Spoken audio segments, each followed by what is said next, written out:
Lagi-lagi beberapa siswi di sebuah sekolah di Kabupaten Bandung, Jawa Barat mengalami tindakan asusila yang dilakukan oleh oknum guru di tempatnya menuntut ilmu.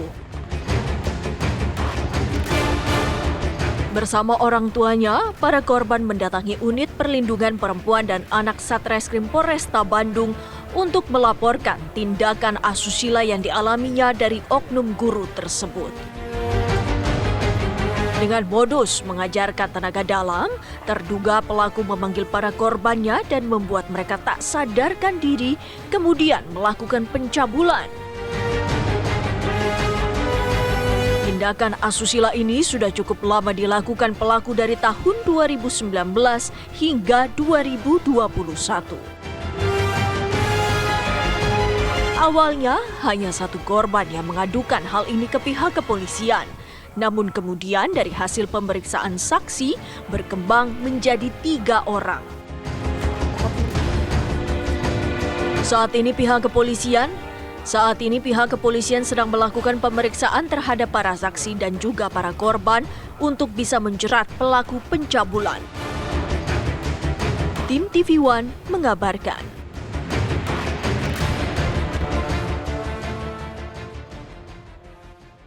Dugaan pelecehan atau persetubuhan yang dilakukan oleh oknum kepada santri, kita sudah sampai dalam tahap pemeriksaan 8 saksi. Di antara 8 saksi tersebut ada 3 saksi korban yang mendapatkan perlakuan tidak senonoh dari oknum, dan saat ini kita masih melakukan pendalaman untuk merangkai alat bukti maupun tersangka. Sudah ada mengarah ke tersangka siapa, Pak? Sementara masih dalam tahap penyelidikan. Berarti bertambah, mungkin kemarin kan baru 1 korban, sekarang jadi 3 bertambah. Iya, betul. Selain saksi korban, yang 5 lagi saksi dari mana? Saksi daripada orang tua maupun daripada para pengurus-pengurus pondok pesantren yang ada. Untuk pelaku udah diamankan, Pak? Sementara masih dalam tahap penyelidikan, insya Allah akan kami berikan informasinya lebih lanjut setelah pemeriksaan yang ke depan. Ciri-ciri Pak sudah dapat ya Bang ya, ciri-ciri ya, ciri-ciri pelakunya Bang ya? Kurang lebih sudah mengerucut.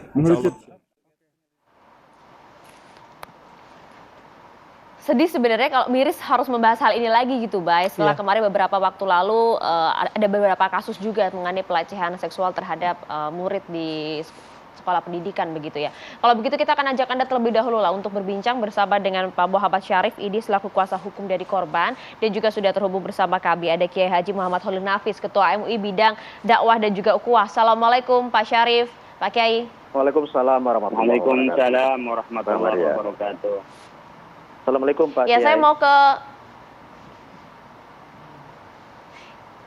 Saya mau ke Pak Syarif dulu. Pak Syarif, mungkin Anda bisa jelaskan terlebih dahulu mengenai kronologi ya. Karena kalau dilihat ini sudah berlangsung selama 3 tahun dan korbannya juga tidak hanya 1 begitu.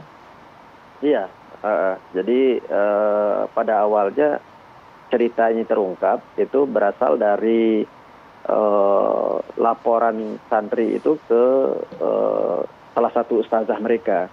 Jadi pada saat ustazah ini menanyakan ke rekan yang lain, kenapa si korban ini tidak pernah masuk lagi untuk belajar, mulai terungkap bahwa korban ini bercerita ke santri yang lain bahwa dia tidak nyaman di pondok. Nah, oleh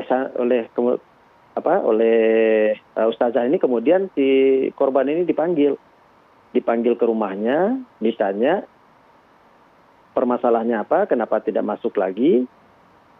Nah, awalnya korban malu ya, mungkin untuk mengakui atau takut. Tapi kemudian setelah dibujuk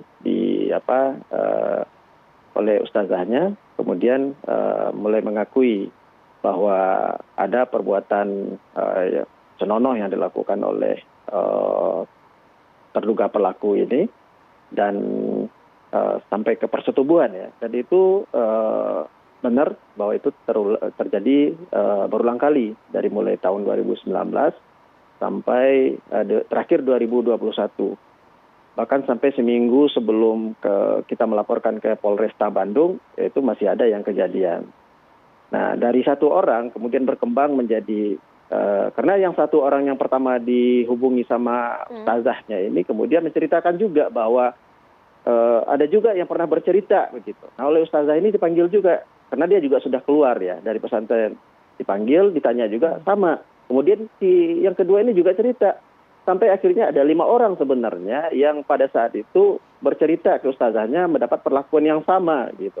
Seperti yang tadi Mbak sampaikan itu bahwa modusnya si orang-orang ini dipanggil satu persatu ke ruangan. Kebetulan begini, jadi ruangan atau tempat kantornya si pelaku ini, terduga pelaku ini, itu satu lantai. Jadi ada itu 2 lantai bangunannya, satu lantai di lantai 2. Nah, mereka ini dipanggil itu setelah bel istirahat untuk tidur berbunyi. Jadi malam berarti kan, sekitar jam 9:30. Jadi bel istirahat untuk tidur itu setengah 10, kemudian mereka dipanggil dengan alasan seperti tadi Mbak udah bahas bahwa si terduga pelaku ini ingin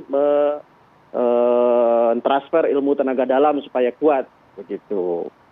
Nah, kemudian berkembang, ya kita nggak tahu apakah ini ada di situ ada pemaksaan atau itu nanti ranah penyelidikan kepolisian.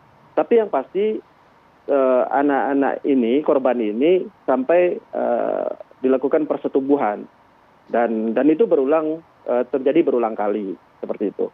Jadi kemudian kenapa cuma 3 yang datang ke Polresta? Awalnya kami mengharapkan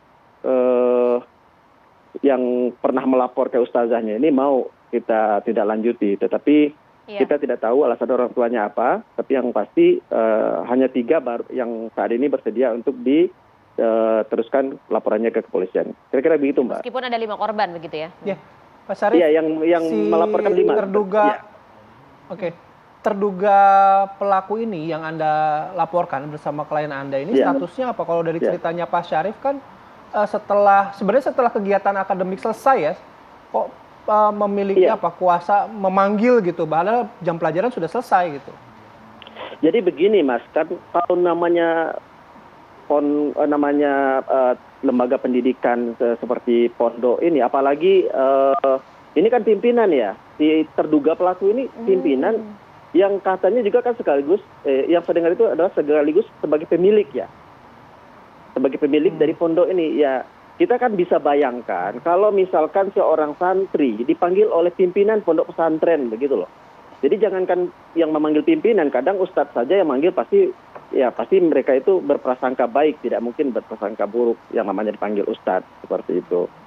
Nah, kemudian ini menurut pengakuan korban juga bahwa tenaga dalam itu juga ada ininya. Jadi sebelum tenaga dalam itu disampaikan bahwa misalkan salah satu korban itu disampaikan ke yang bersangkutan, nanti kamu jadi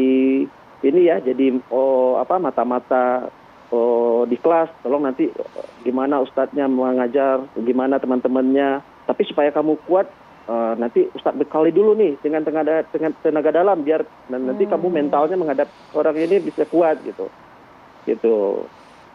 Nah, ini hal-hal yang seperti ini. Jadi kalau pertanyaannya kenapa kok bisa malam dipanggil, ya karena yang di sana itu menurut pengakuan korban ini nggak ada orang lain. Jadi hanya si terduga pelaku ini yang ada di sana. Jadi nggak ada pengawasnya, nggak ada satpamnya, kira-kira seperti itu. Oke, Pak Kiai, saya mau ke Anda, Pak Kiai Holil Nafis. Kalau dilihat ini kan bentuk sekolahnya begitu ya, ini memang merupakan pondok pesantren yang memang betul-betul firm gitu loh Pak. Tapi kenapa kemudian hal ini bisa terjadi lagi? Kalau Anda tadi mendengarkan bagaimana Pak Kiai? Ya, yang pertama mungkin perlu juga dari aspek tekadnya pengasuh. Dari tekadnya pengasuh harus niat benar-benar ketika membuat pesantren itu memang untuk mendidik anak-anak kita, untuk menyiapkan kader di masa yang akan datang. Sehingga dia benar-benar pelaksanaannya itu mengikuti pada tujuan awal. Yang kedua, juga kita mengikuti ayat yang disampaikan di dalam Al-Quran, la taqrabuz zina, jangan mendekati zina. Jadi hal-hal yang menimbulkan laki dan perempuan di tempat sepi, tengah malam, itu harus dihindari. Itu yang sifatnya individu. Secara regulatif barangkali perlu dibuat semacam aturan laki perempuan siapapun itu tidak boleh melakukan berduaan menepi itu tidak boleh. Ya kalau saya sebagai pengasuh pesantren, kalau saya mau masuk di tempatnya perempuan, saya sendiri itu tidak datang kepada mereka. Saya nyuruh istri saya, ya, saya nyuruh yang perempuan anak saya. Jadi saya sendiri nggak masuk. Karena apa? Karena itu juga aurat bagi saya sebagai kiai di tempat pesantren saya. Nah, saya secara pribadi begitu. Kemudian saya bikin aturan, tidak boleh anak laki itu datang ke tempat perempuan, ada pembatasnya, apalagi di tengah malam seperti itu. Oleh karena itu, barangkali ini untuk melakukan antisipasi. Meskipun kita ya sebagai orang yang dipercaya oleh masyarakat, tetapi kita harus juga mengantisipasi diri karena kita bukan malaikat, kita manusia yang masih normal kepada lawan jenis, mungkin juga ada getaran-getaran, dan itu berlaku dalam ayat Al-Quran kepada siapapun, baik itu kiai, baik itu ustadz maupun siapapun dengan perempuan, ya, apalagi tengah malam yang sifatnya memanggilnya itu. Oke, baik. Dan nanti kita lanjut perlu lagi juga, Pak Kiai. Ya. Nah, Ya. perlu juga nanti apa lagi nih Pak Kiai? Nanti ya Pak Kiai dan Pak Syarif kita harus jeda dulu ya. Nanti kami akan kembali sesaat lagi di Apa Kabar Indonesia Pagi.